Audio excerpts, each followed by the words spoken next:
For antiwar.com and Chaos Radio 95.9 in Austin, Texas, I'm Scott Horton. This is Anti-War Radio.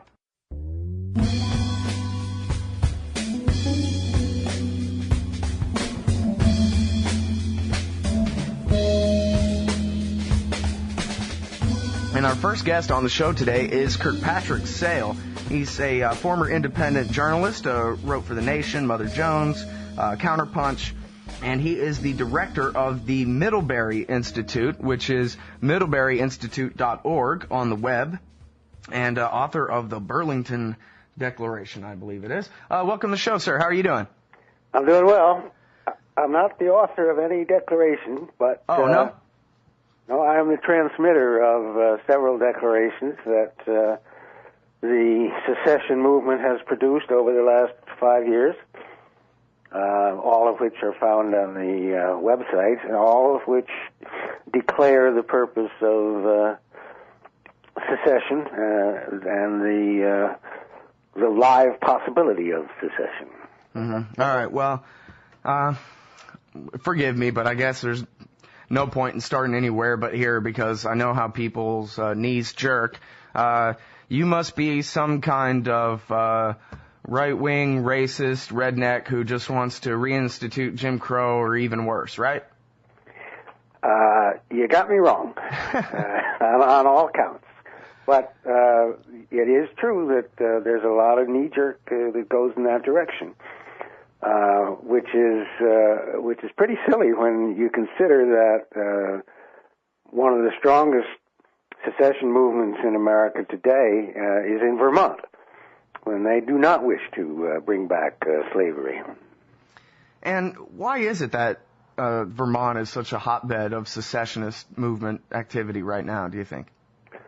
Well, I think that there are two things. One is that there are a significant number of people there who were fed up with George Bush and all that he did, and even started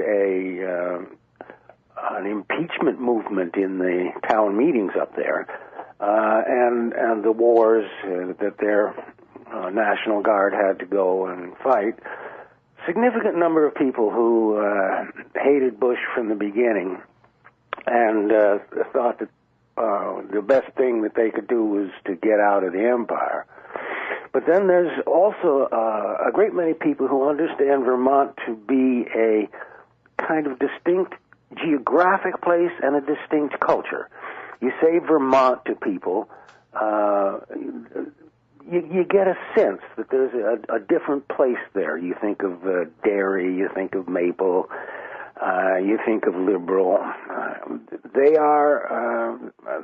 see themselves as a distinct place. So that also makes the idea of going off on your own more palatable and more interesting. There is the additional fact that Vermont indeed was a separate republic of its own after 1777, before it ultimately joined the Union. It was the only country, not a colony, to join the Union. So there's that strong feeling there that secession is possible and secession is good. Well, you know, I'm from Texas, and it's a bit like that there, where Texas was a republic. So wait a minute, help me out with that history here, because I remember that Vermont was one state that was split into two and became Vermont and New Hampshire, right?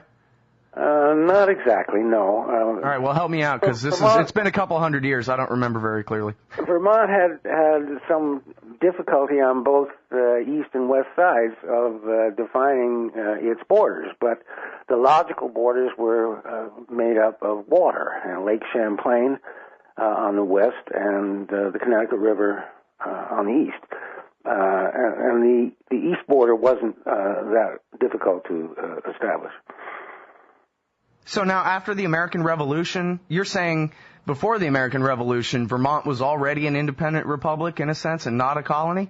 That's correct. I didn't realize that. So then after the Revolution, they were already a sovereign state in a way that the other states, they were just becoming. That's correct. I could see why then that would kind of leave a legacy that's a bit different than than the way people think of, I don't know, West Virginia that was carved out of Virginia during the Civil War or something like that. The creation of the federal government.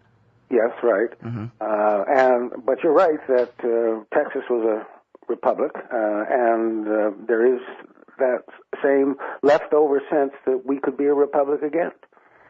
Yeah. Well, so let me ask you this, because here's the thing. It seems to me like if we just reinstated the Constitution, or even the Articles of Confederation, but I mean, hell, even if we just settled for the Constitution, wouldn't we be about 90% toward anarcho-capitalism or anarcho-something from where we are now? I mean, we have the biggest government in the whole history of everything combined. So if we just went by the Constitution, wouldn't that be federalism enough for you? Well, in the first place, you can't go by the Constitution because the Constitution has become so degraded and twisted in 250 years that it is an agent of centralism and bigness and corporate control. You'd better do better to scrap the Constitution, and unless you want to go back to the Constitution when it was adopted by the 13 original states, before the Hamiltonians and the centralizers came in and messed it up. That'd be kind of funny, right? Keep the Constitution, but repeal every law passed since the first Washington administration. Yeah, that works. Kind of pointless. I see what you mean. So it's a failed experiment, the American Constitution, you think? It's over with. Throw it out. Well, it's failed if you are interested in liberty and freedom and individuality. Yeah, it's a failure. If you are happy with centralized quasi-fascist government, corporate government hand in hand working together in their own interests and not in ours, then this is what we've got. And if you happen to be a rich person, you'd say that this is a great success. The rest of us don't happen to think so. Mm-hmm. Well, from reading some of your articles here on the internet, it seems like part of the case that you make for this day and age is that, hey, listen, the empire's falling apart anyway. America's falling apart anyway. So now the question is what to do. Get off the Titanic before it sinks, I'd say. All right. Well, but then wouldn't Vermont just be helpless in the face of the Canadian juggernaut? What Canadian juggernaut? You think Quebec is going to want to go down and take over Vermont? No, probably not. Nor as the rest of Canada, they wouldn't want it. And Vermont, you could envision as the kind of Switzerland of North America, a place which had its own ways of doing things, but didn't bother anybody else, and with no reason for anybody else to bother it. Mm-hmm. And that may be one of the reasons that the movement has grown so interestingly strong in Vermont. Mm-hmm. Well, now, it's interesting, the kind of tradition of pro-secessionist movements in America. I guess most people would just think of the Southern attempted secession leading up to the Civil War there, but it's been pointed out by Jeffrey Rogers Hummel and others on this show and in different places that William Lloyd Garrison and a lot of the abolitionists were for the North seceding from the Union. In fact, I guess even before that, there were a lot of Yankees in New England who wanted to secede during Mr. Madison's War of 1812 through 14, right? That is true. But go back a little bit more. The original war against Britain was a war of secession. It wasn't an attempt to take over the British government or anything like that. It was a war of secession. And then, after that was won, they created the Articles of Confederation, and the 13 states seceded from that peacefully in order to adopt the new Constitution, 1793. So the secession is very deep in the roots of who we are as Americans. Yeah. Well, and I think this is probably why this Burlington Declaration reads just like the Declaration of Independence. We start with the premise that people are individuals, and, if they're going to create a government, it's up to them to create. That's why we have a temporary, limited constitutional republic, not some king born with a divine right. That's what we had thought that we were creating. As it turns out, you can't. And in fact, you can't govern anything that's 305 million people coast to coast. It just cannot be governed. And the last 2 years, if nothing else, has proved that convincingly. But the previous 25 years would provide equal evidence that it cannot be governed well at that scale and that complexity. Mm-hmm.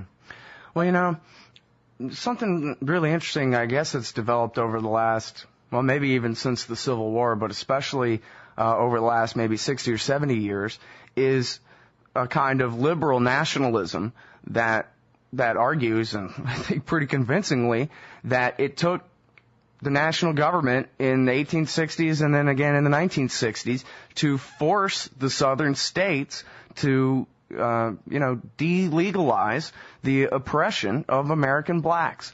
And so liberalism has become a very nationalistic kind of philosophy now, I think. The living constitution, where the national government, sometimes it just has to break the old system in order to do the right thing. Yeah, so you could believe that. That is a fundamental liberal belief. The fact is that the events around 1860 did not succeed in bettering the lot of blacks. The events around 1960 certainly went a good ways toward empowering blacks in a significant way that they had not had power before. And yet it has not by any means created the kind of equality and economic success that the liberals would like to take credit for. In fact, as you probably know, there is more segregation in the school systems of America today than there ever has been, and it's more so, in fact, in the North than it is in the South, North and the West than in the South. So the great liberal idea of engineering social change from on top, though it had every reasonable idea behind it and was perfectly moral in its conception, has proved to be pretty much of a failure. And black advancement, with the exception of the Voting Rights Act, has come because the blacks created it, not because the Federals opened up everything for them. Mm-hmm. Well, certainly there's a lot of truth in that. In fact, it reminds me, I just read this thing the other day denouncing Ron Paul by comparing him to William Lloyd Garrison and to Malcolm X, and saying that instead of being like William Lloyd Garrison, Ron Paul should be more like Abraham Lincoln. Well, that's folly. I mean, Lincoln was the most disastrous centralizer that we have ever had in this country, and won a war and created about 70 years of sheer misery, black and white, throughout the South. Just a despicable destruction of what was in the South, leaving neither black nor white in a particularly good position afterwards.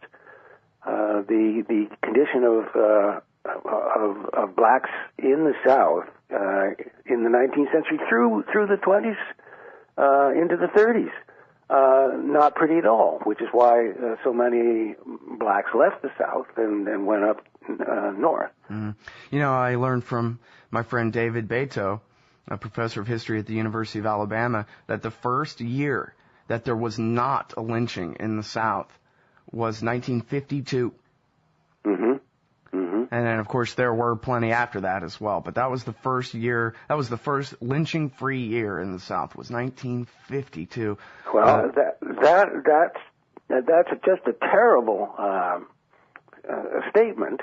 But what I'm trying to suggest to you is that this Lincoln effort to force union upon the nation, on the southern states, left a legacy of such destruction and rot that things like the Ku Klux Klan and lynching grew up in that terrible pot that he had created.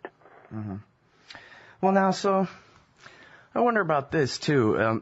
It's kind of a contradiction I get caught up in. I'm not sure exactly what to do with it. So if you have, I don't know, say 70% of the people of Texas or of South Carolina want to secede from Washington, D.C. in the U.S. Constitution and deny its authority, what about the minority that doesn't want to secede? I mean, you look at the situation of the American states seceding. Nobody even asked the blacks at all. But even if you discount that, what about the free men who did not want to secede from the Union? Weren't they being tyrannized just as much as the people who were determined to secede? It would be so if it was if it was something like a small minority pushing this down the throats of the others. But nowhere in the South was that true. And in fact, in many of the states of the northern South, they did not secede when South Carolina did. And they didn't secede until Lincoln started a war over it. And at that point, the sentiment was overwhelmingly in favor. Now, it is true that if you want to secede by a vote of the populace of a state, you had better be sure that that's a very strong vote. What the people in Vermont are calling for is a statewide convention at which there would have to be a 3/4 vote in favor of secession in order for them to feel morally that they could go ahead. And in that case, if that was the case, then there would be that 25% that might not like it, might move out, and of course they would be free to do so, or might say, well, let's see how it works before I move out. But the problem of democracy is that there's always a minority. And what the Constitution and the Founding Fathers worked on was how do you protect the rights of minorities when there is a strong majority. One of the ways that you do is by secession. And they deliberately said that a minority that was not happy with what the majority was pushing down on them had the right to secede. And I think that would be true even if the state did secede, and there was some small part of it that didn't want to remain. And if it was geographically coherent, it might be allowed to secede from the seceding state. Mm-hmm. It should be, in fact. Well, now, those over the generations, I guess, especially since World War II, who have kind of been the dreamers of a one-world federalism, they kind of tend to point to just looking back in history and say, well, there used to be these real small city-states, and then they were all joined together into bigger and bigger kingdoms and so forth. And even if you look at the world spinning away from America's unipolar imperial moment here, you still see kind of the consolidation of sovereignty. Say, for example, in South America, they're working, I guess, pretty slowly, but they're working on sort of a United States of South America in a way. And it seems not really. No? The OAS? No, not really.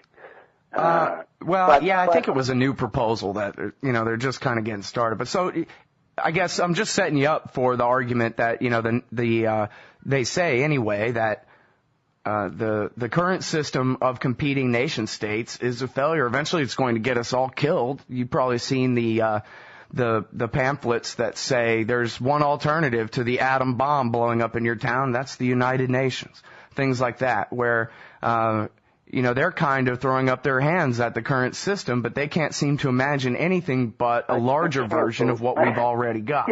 Yes, now, isn't that foolish? Isn't that crazy? It sure seems like it to me. What are you going to say to somebody like that? How could anybody in this day and age believe that? It's true that people who love empires and love kingdoms may say that is the inevitable fate of humans. Of course, it isn't. It hasn't been. History isn't the history of empires, except when it's written by imperialists. In fact, throughout history, most people have not been living in large states and empires. And then in the 19th century, those empires became large enough so that they began to gobble up the whole world. Does anybody think that was a good idea? No. And the empire that we have today, does anybody think that is working well? And suppose you join them all together. What would make that work well? You cannot possibly, you can't govern 300 million people. You can't, for sure, govern 7 billion people. That's ridiculous. You can't govern 1 billion people unless, like China, you want to impose a one-party dictatorship upon them. And I don't think any people think that that's what a United Nation holds for them. But the fact is, if you look at recent history, since World War II, all of the political action has been decentralization, has been secession, and the liberation of smaller and smaller states. Until in 1945, there were 50 nations in the United Nations. Today there are 192 in the United Nations, and there are 30 other political entities not in the United Nations. There are, that is the characteristic of our time, not a growing alliance to a one world government. That's not what's happening. What's happening, and the Soviet Union breakup and Yugoslavia breakup are only parts of it. What's happening is that there are smaller states that are working to get out from under larger states everywhere across the world. It has happened, and it is still happening. My friend Anthony Gregory, who, by the way, figures that in the next generation it'll be the almost unanimous opinion of the entire libertarian community to dissolve the United States, as a benefit. He points out... Why wait so long? Why not do it now? Well, I don't know. I'm trying to encourage him at this very moment. He points out that I think it's from, I forget if it's from The Rights of Man or Common Sense. I think it's from Common Sense, where Thomas Paine points out, what a joke, the idea that the king and the parliament serve as a check and a balance on each other. Basically these are just two halves of one monopoly of force, and all they do is enable each other rather than check each other. And it sort of seems like, kind of regardless of your view, unless you're the most rosy utopian in the world, pretty much everybody agrees, for religious reasons or otherwise, that human beings are pretty fallible, and on our best day, we're all right, but then again, you can't really trust us with power or anything. That's kind of the American belief system. We even learned that in government school, right? That the founders deliberately created checks and balances so that nobody could be a tyrant. All you're doing is you're saying we need more checks, more balances, because this just isn't enough to get the job done, really. No, I'm not interested in getting the job done of the United States. I'm just saying the job done of limiting the power being exercised over your life in the most general sense, really. No, I'm interested in having some control over it, which is more possible if South Carolina, where I live, with 4.5 million people, secedes and becomes a state on its own. I would have some chance having some influence on that government, which I have no chance at the scale of the national government. That's the only argument. The idea is not to make the United States federal system work better. It's not fixable. It can't be fixable, after all, if there are no significant checks and balances between administrative and legislative, and in fact they have become each the same thing. And the arbiter at the top of it all is the Supreme Court, and obviously the Supreme Court decides in favor of the Supreme Court every time. So, and has for 250 years. I mean, it's not an impartial agent. It will decide in favor of that which benefits the centralization and power of the national government. So that's not fixable. There's no checks and balances of any kind that's going to help you out there.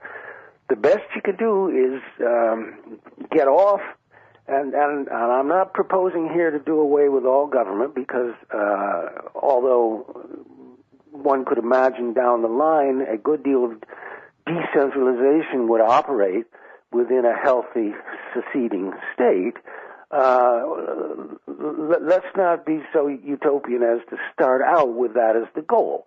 The goal would be to take the government as it exists in the seceding state and try to make that as benign and democratic and efficient as possible, all of which can be done at a smaller scale. It's not a guarantee that it will be done, but it cannot be done at a large scale, and it can be done at a smaller scale.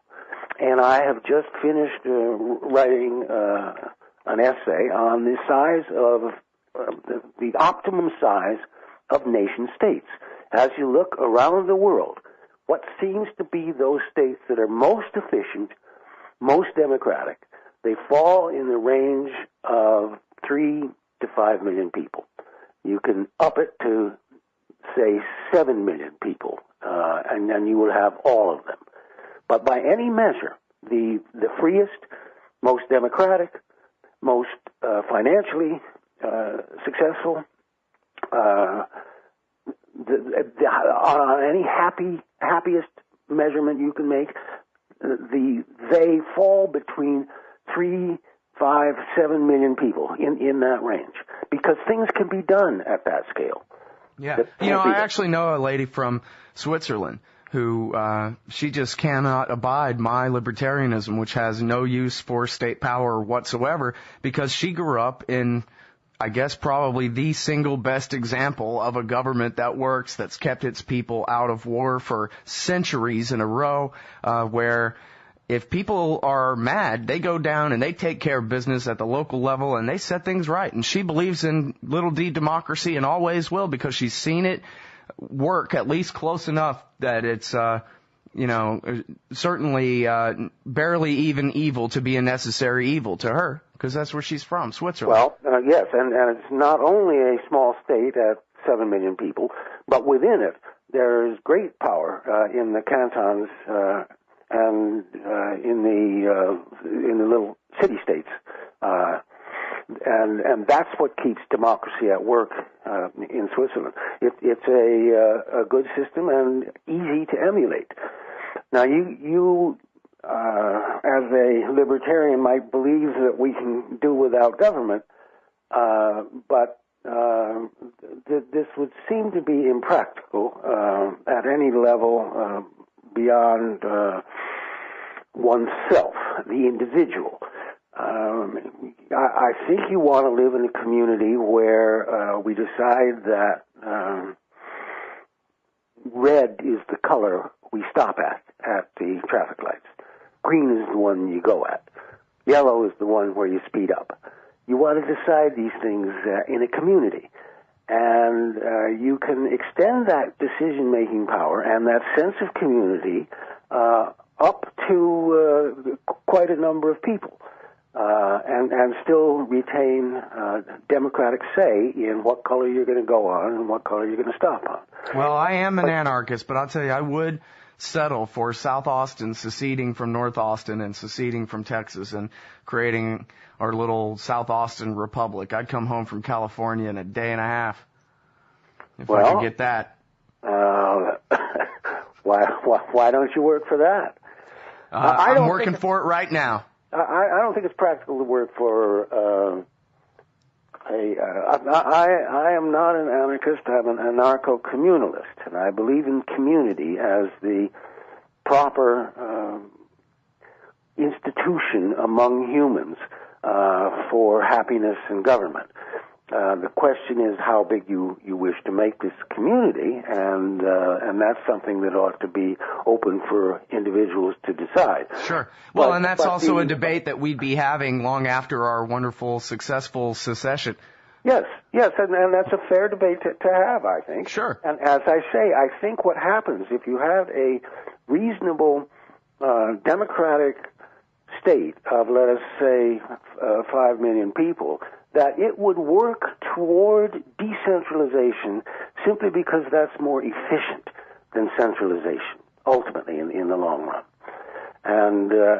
But I think the virtue of secession right now, thinking of it as a state creation, is that you don't have to invent things like South Austin, and you don't have to. The change is not as wild and revolutionary as most political changes have been in the past. It's not a matter of doing away with capitalism. We're not talking about that. It's not a matter of doing away with Washington, D.C. It's a matter of empowering the state legislature that already exists and the arms of government that already exist at a state level. So it seems to me that state secession is a doable project in a way that nothing else on the political horizon is. I mean, you can't think about conventional two-party politics. I mean, that's a joke. You can't think about running a third party, as libertarians in particular must realize by now. And even if you have a successful third party, it is still amenable to all the corruption of the other two parties because it gets power insofar as it gets money from the people who want to control it. So you can't have third party. It would seem the revolution on the face of it is absurd. So what alternatives are there for serious political change? That seemed to me to come down to secession. Sounds right to me. Listen, I really appreciate your time on the show today. I wish I had more, but it's time to move on to the next guest. But this has been very good. I highly recommend everyone go and check out the Burlington Declaration. It's the Middlebury Declaration, Middlebury Institute. Oh. Anyway, MiddleburyInstitute.org. Everybody check it out. Kirkpatrick Sale. Thank you very much for your time on the show today. Okay. I really do appreciate it. Good. Thanks.